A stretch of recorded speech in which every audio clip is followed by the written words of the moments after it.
Motor cars. It is Friday the 17th of February and Valentine's Day is come and gone. I hope everybody had a great Valentine's Day. No birthdays this weekend, but we do have an anniversary this week on the 15th. Gloria Shirilla in Honda Sales, who's been with us since 2002. So happy anniversary, Gloria. Let's see, I've only got two things for this day in history. In 1923, English archaeologist Howard Carter entered the sealed burial chamber of King Tut, who was a teenager when he died in about 1400 BC. Seems to me I remember hearing something about he was probably murdered by one of his relatives that wanted the throne. Around the time when the tomb was discovered, so many Egyptian mummies had been found that unscrupulous grave robbers actually sold them to be made into ingredients in paint and makeup in the UK. Let's see here.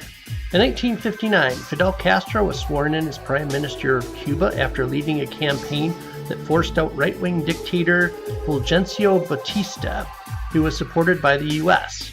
Castro, who was supported by the Cuban peasantry, beat an army that was 30 times the size of his own forces, largely because the Cuban army didn't like the idea of killing other Cubans. The U.S. tried to overthrow Castro during the infamous Bay of Pigs invasion, and there were more than 600 attempted assassinations over more than 40 years by everyone from the American Mafia to the CIA, using everything from poisoned cigars to exploding baseballs to diving suits filled with tuberculosis bacteria. He finally died on November 25th of last year, at the age of 90.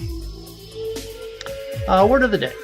When you do the same thing day after day, the temptation to cut corners can be strong. We tend to forget that just because we know something, that doesn't mean that the customer knows it too. In fact, more often than not, the fact that we know about it and the customer doesn't is the whole reason that they call us. This applies to everything that we do at Motor Cars in every department. Customers pay us to be experts, and it's hard to justify spending money with us if we don't share what we know in a way that customers will understand it. When we do, and the decision about what we do is up to them, they tend to feel included and powerful. That's a good thing. It makes them want them to come back. Another thing we sometimes forget, even here in the BDC, is to tell folks our names. People like to know who they're talking to. It makes them feel more comfortable. And it feels like they know somebody on the inside, what Steve Wolkoff calls their guy. When you've got a bunch of folks in a place that you think of as your guys, gender nomenclature notwithstanding, you're much more likely to come back, even when things go wrong. It's a good idea to use the customer's name too, whether it's their first name or you call them Mr. or Mrs. Smith or Ms. Smith.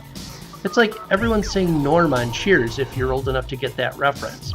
People do want to go someplace where everybody knows their name and uses it, and where they know at least a few people by name too. That's all I've got. Have a good weekend, Motor Cars.